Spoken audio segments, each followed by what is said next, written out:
by me. எப்படி மாதிரி இருக்கு? The exam had been being written by me. வணக்கம். நீங்கள் இந்த யூடியூப் சேனல் லேர்ன் இங்கிலீஷ் இன் தமிழுக்கு அளித்து வரும் ஆதரவுக்கு மிக்க நன்றி. இந்த ஆதரவு மென்மேலும் தொடர வேண்டி விரும்பி கேட்டுக்கொள்கிறேன். நாம் இன்று பார்க்க இருப்பது போன தொடரின் இரண்டாவது பகுதி. அது என்ன இரண்டாவது பகுதி? அதே தான், ஆக்டிவ் வாய்ஸ் பேசிவ் வாய்ஸ் தான் பார்க்க போகிறோம். இப்போ பாருங்கள், இது எப்படிங்கிறது. போன தொடரில் நம்ம ஆக்டிவ் பேசிவ் வாய்ஸில் ப்ரெசன்ட் டென்ஸை மட்டும், அதாவது நிகழ்காலத்தை மட்டும் விளக்கி இருந்தோம். இப்போ நம்ம விளக்க இருப்பது பாஸ்ட் டென்ஸ். இப்போ பார்க்கலாம். ஆக்டிவ் வாய்ஸ்னால் என்ன? செய்வினை தமிழில் இதை எப்படி சொல்லுவோம்? கோபு புலியை கொன்றான். போன வருஷமோ போன மாதமோ கொன்றான். அது பழைய நிகழ்ச்சியை சொல்கிறோம் இல்லையா? அது பாஸ்ட் டென்ஸில் இருக்குது. இது பேசி வாய்ஸில் எப்படி மாறும்? செயப்பாட்டு வினை தமிழில் இது எப்படி மாறுது பாருங்கள். புலி கோபுவால் கொல்லப்பட்டது. ஃபஸ்ட் இதில் என்ன இருக்குது? கோபு. இது யார்? இதுதான் அந்த வேலையை செய்தவர், ரைட்டா? புலியை கொன்றவர் யார்? கோபு. இதை சப்ஜெக்டுன்னு சொல்கிறோம் இல்லையா? புலிங்கிறத இங்கிலீஷில் ஆப்ஜெக்ட்டுங்கிறாங்க, ரைட்டா? கொன்றான், அதுதான் என்னது? வினைச்சொல். இதை செய்வினைங்கிறோம். இந்த ஆப்ஜெக்ட் ரெண்டு விதமான ஆப்ஜெக்ட் இருக்குது. ஒன்று டைரக்ட் ஆப்ஜெக்ட், இன்டைரக்ட் ஆப்ஜெக்ட். சரிதா?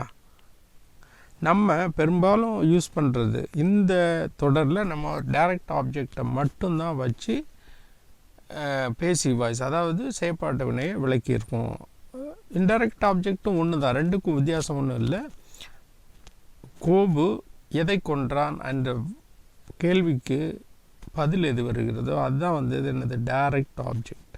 இதில் புலி, ரைட்டா? இது செயற்பாட்டு வினையில் வரும்போது என்ன ஆகுது? அந்த ஆப்ஜெக்ட் பிகம்ஸ் சப்ஜெக்ட். தெரியுதா? புலி யாரால் கொல்லப்பட்டது? கோபுவால் கொல்லப்பட்டது அப்படின்னு சொல்கிறோம் இல்லையா? இந்த ஆல் அப்படிங்கிறது இங்கிலீஷில் பை அப்படின்னு சொல்கிறாங்க. இப்போ பார்க்கலாம் உதாரணங்களை. இப்போ பாருங்கள், சிம்பிள் பாஸ்ட் டென்ஸில் என்ன சொல்லுவோம்? நான் தேர்வு எழுதினேன். நேற்று முடிஞ்சு போச்சு. நான் தேர்வு எழுதினேன். இதை பேசி வாய்ஸில் எப்படி சொல்கிறது? தேர்வு என்னால் எழுதப்பட்டது, பாஸ்ட் டென்ஸில். புரியுதா? இதே இது சிம்பிள் பாஸ்ட் டென்ஸை பார்த்தாச்சு. இப்போ பாஸ்ட் கண்டினியூஸ் டென்ஸ் அல்லது ப்ரோக்ரெசிவ் டென்ஸ். இதில் எப்படி சொல்லுவோம்? நான் தேர்வு எழுதி கொண்டு இருந்தேன். இப்போ உதாரணத்துக்கு எப்படி சொல்லுவாங்க? நீங்கள் நேற்று வந்தீங்கல்ல, அப்போ நான் என்ன பண்ணிகிட்டு இருந்தேன்? தேர்வு எழுதி கொண்டு இருந்தேன் அப்படின்னு சொல்லுவோம் இல்லையா? அதுதான் பாஸ்ட் கண்டினியூஸ். இதை பேசி வாய்ஸில் எப்படி எழுதுவோம்? பாருங்கள், தேர்வு என்னால் எழுதப்பட்டு கொண்டு இருந்தது. புரியுதா? ஓகே. இப்போ பாஸ்ட் பெர்ஃபெக்ட் டென்ஸ் என்னது? நான் நேற்று 3 மணிக்கு தேர்வு எழுதி முடிச்சிட்டேன்ப்பா அப்படின்னு சொல்கிறது என்ன சொல்லுவோம்? நான் தேர்வு எழுதி இருந்தேன். அந்த நேரத்தில் எழுதி கம்ப்ளீட் பண்ணியிருந்தேன், ஜஸ்ட் கம்ப்ளீட்டட். அதை தான் தேர்வு எழுதி இருந்தேன் அப்படின்னு சொல்கிறாங்க. புரியுதா? ஓகே. இதை எப்படி சொல்லுவாங்க? தேர்வு என்னால் எழுதப்பட்டு இருந்திருந்தது அப்படின்னு சொல்லி பேசி வாய்ஸில் சொல்கிறாங்க. புரியுதா?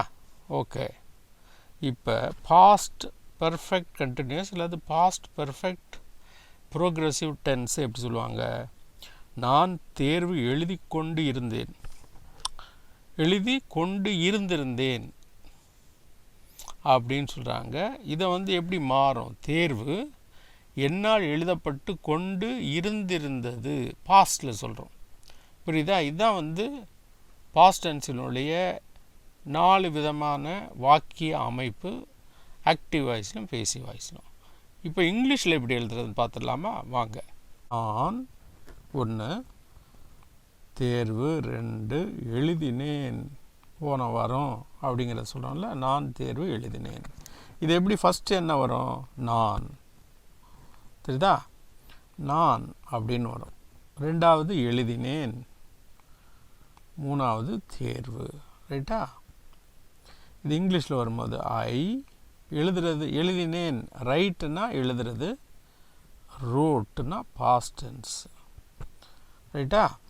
அதை 3 காலத்தை எப்படி எழுதுறான் அப்படின்னா ப்ரெசன்ட் டென்ஸில் வரும்போது ரைட், அதே பாஸ்ட்டாக வரும்போது wrote, பாஸ்ட் பார்ட்டிசிபிளில் வரும்போது ரிட்டர்ன், WRITTEN. ரைட்டா? ஐ wrote தி எக்ஸாம் அப்படின்னு வருது பாருங்கள். ரைட்டா? இதே பேசிவ் வாய்ஸில் செயற்பாட்டு வினையில் எப்படி வந்திருக்கு? தேர்வு, அதாவது ஆப்ஜெக்ட் பிகம் சப்ஜெக்ட், தேர்வு, என்னால், அந்த ஆல், 2A 2B, எழுதப்பட்டது, இதில் எழுதினேன், எழுதப்பட்டதுன்னு வந்திருக்கு இல்லையா? இதில் 3A 3Bன்னு இருக்கு. ரைட்டா? இப்போ இங்கிலீஷில் வரும்போது தேர்வு, அந்த எழுதப்பட்டதில் பட்டது முன்னாடி வந்துடும், எழுதுனது பின்னாடி போயிடும். ஆனால் அப்படியே இருக்கு இல்லையா? அதை நான் இங்கே சொல்லிடுறேன் 3B 3A. ரைட்டா? அடுத்து என்னது? என்னால், த ஆல், இது 2B இல்லையா? ஆல் வந்து 2B, என்னங்கிறது என்னால் 2A அந்த பக்கம் போயிடும். இப்போ இங்கிலீஷில் எழுதும்போது என்ன பண்ணும்? தி எக்ஸாம், பட்டதுங்கிறதுக்கு என்னது? வாஸ், எழுத, எழுதங்கிறது வந்து வினைமுற்று, அதை பாஸ்ட் பார்ட்டிசிபிள் தான் போடணும், அது ரிட்டர்ன். ஆல்க்கு by me. ரைட்டா? The exam was written by me, எது மாதிரி? ரோட்டுங்கிறது எப்படி மாறி இருக்கு? வாஸ் ரிட்டர்ன்னு பேசி வாய்ஸில் மாறி இருக்கு பாருங்கள். The exam was written by me. இப்போ பாருங்கள், பாஸ்ட் கண்டினியூஸில் நான் தேர்வு எழுதி கொண்டு இருந்தேன், அதே பேசி வாய்ஸில் வரும்போது என்ன இருந்திருக்கு? தேர்வு என்னால் எழுதப்பட்டு கொண்டு இருந்தது அப்படின்னு வந்திருக்கு. இப்போ நான், ரைட்டா? தேர்வு, எழுதி கொண்டு இருந்திருந்தேன், இதில் என்ன இருக்குது? எழுதி கொண்டு 3A 3Bன்னு இருக்குது. இங்கிலீஷில் வரும்போது 1 அப்படியே வரும். அப்புறம் என்ன வினைச்சொல்ல எப்படி மாறும்? 3B 3Aன்னு வரும். 3B, அடுத்து என்னது?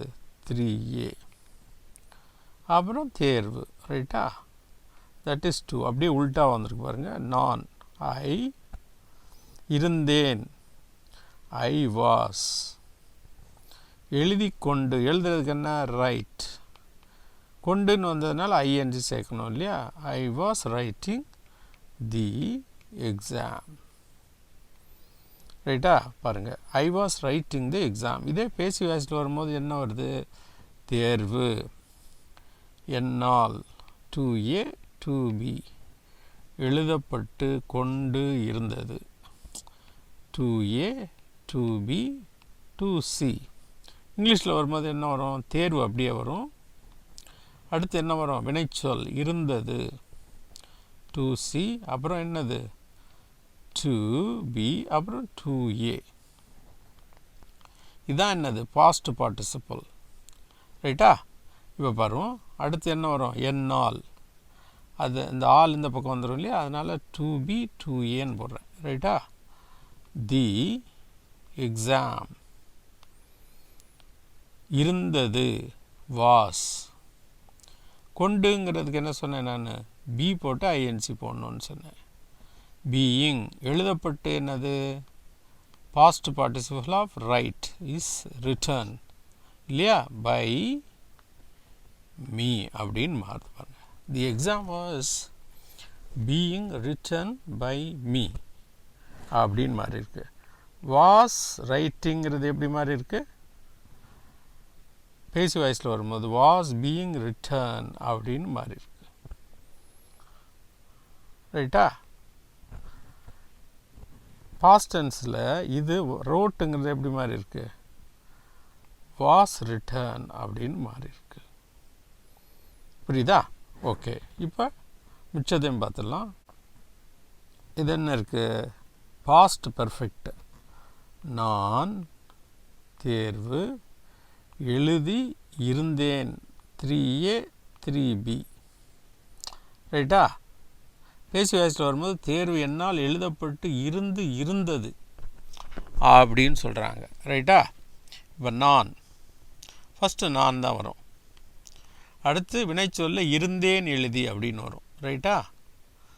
3B 3A. அடுத்து தேர்வு,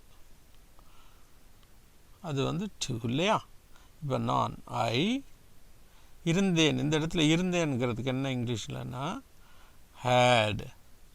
எழுதி, இது வினைமுற்று இல்லையா? பாஸ்ட் பார்ட்டிசிபிள் போடணும். had written the exam.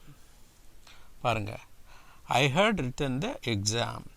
இதில் பேசி வாய்ஸாக எப்படி மாதிரி இருக்குது? தேர்வு என்னால் எழுதப்பட்டு கொண்டு இருந்ததுன்னு மாதிரி இருக்குது.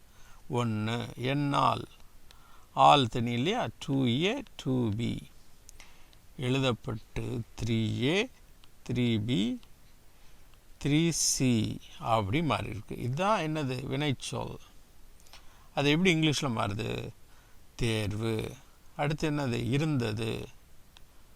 அடுத்து B 3B. அடுத்து என்னது? 3A. அடுத்து என்னால். ரைட்டா? இந்த ஆல் இந்த பக்கம் வந்துடும் இல்லையா? அதை 2B 2Aன்னு போடுறேன். ரைட்டா? இப்போ தேர்வு தி எக்ஸாம். இந்த இடத்துல இருந்ததுன்னா ஹேட். இந்த இருந்துங்கிறதுக்கு இங்கிலீஷில் என்ன போடணும்னு சொன்னேன்? பீன். எழுதப்பட்டு ரிட்டர்ன், பாஸ்ட் பார்ட்டிசிபிள். ஏன்னா வினைமுற்று இல்லையா? By me. எப்படி மாதிரி இருக்குது? The exam had been written by me. இதில் ஹேட் ரிட்டன் இருக்கு இல்லையா? பாஸ்ட் டென்ஸ், பாஸ்ட் பர்ஃபெக்டில். அதே இது பேசி வாய்ஸில் வரும்போது எப்படி மாறி இருக்கு? ஹேட் பீன் ரிட்டர்ன் அப்படின்னு மாறி இருக்கு. ஓகே, இப்போ பாருங்கள், நான் தேர்வு எழுதி கொண்டு இருந்தேன். இதே பேசி வாய்ஸில் வரும்போது தேர்வு என்னால் எழுதப்பட்டு கொண்டு இருந்திருந்ததுன்னு வந்துருச்சு இல்லையா? இப்போ பாருங்கள், நான் 1, தேர்வு 2, எழுதி கொண்டு 3A, இருந்து 3B, இருந்தேன் 3C. ரைட்டா?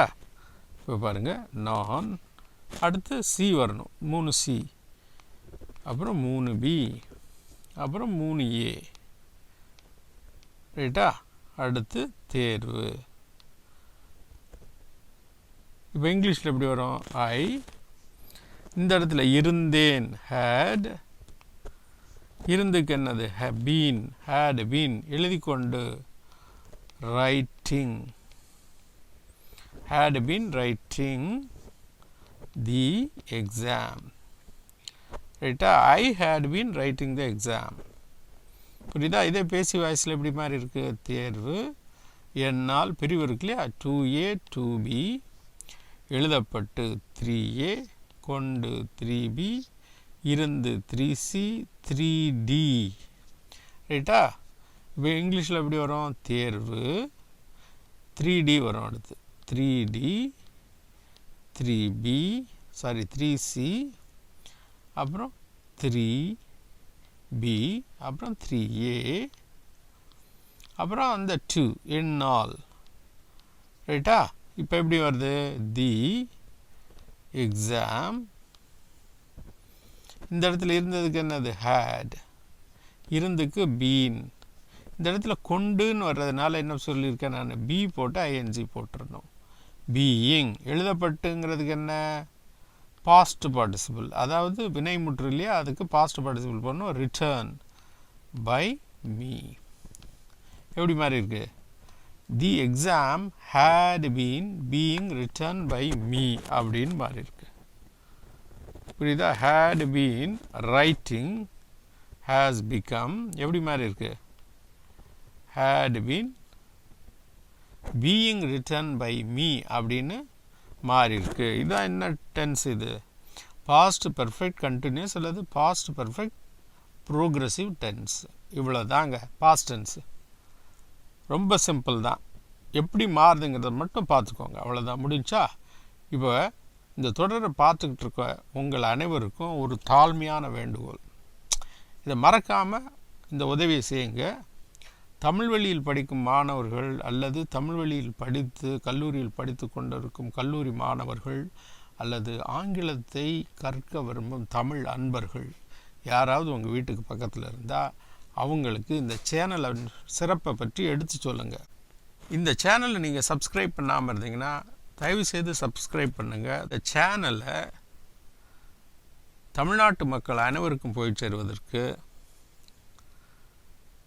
வாட்ஸ்அப்லேயோ அல்லது ஃபேஸ்புக்லேயோ ஷேர் பண்ணுங்கள் அப்படின்னு தாழ்மையுடன் கேட்டுக்கொள்கிறேன். நீங்கள் எல்லாருக்கும் இதை பார்த்துக்கிட்டு இருக்க எல்லாருக்கும் ஒரு கேள்வி இருக்கும். ஆங்கிலத்தை டீச் பண்ணுறவங்க எல்லாருமே என்ன சொல்கிறாங்க, நீங்கள் ஆங்கிலத்தை கற்றுக்கணுன்னா ஆங்கிலத்திலேயே தான் படிக்கணும், தமிழ் மொழியில் படிக்கக்கூடாதுன்னு சொல்கிறாங்க இல்லையா? இப்போ நீங்கள் ஆங்கிலத்தில் படிக்கணுன்னா தமிழ்லேருந்து எப்படி மாறுகிறது, உருமாறுகிறது, இதை மைண்ட் மேப்பிங்னு சொல்லுவாங்க. உங்களோட மூளை மைண்ட் மேப்பிங்கை அக்செப்ட் பண்ணால் தான் உங்களை இங்கிலீஷை படிக்க முடியும். இது பேசிக். அதனால தான் நம்ம தமிழ்லேருந்து போகிறோம். அடுத்த ஸ்டேஜ் போகும்போது நம்ம தமிழ்லேருந்து சொல்லிக் கொடுக்க மாட்டோம், ஆங்கிலத்தில் டைரெக்டாக இங்கிலீஷ் டு இங்கிலீஷ் தான் சொல்லிக் கொடுப்போம். அதனால் இந்த பதிவு ரொம்ப மிக முக்கியமானது, தெரியுதா? அதனால தான் நம்ம தமிழ்லேருந்து ஆங்கிலத்தில் டீச் பண்ணுறோம். இத்துடன் முடிவடைகிறது. நன்றி, வணக்கம்.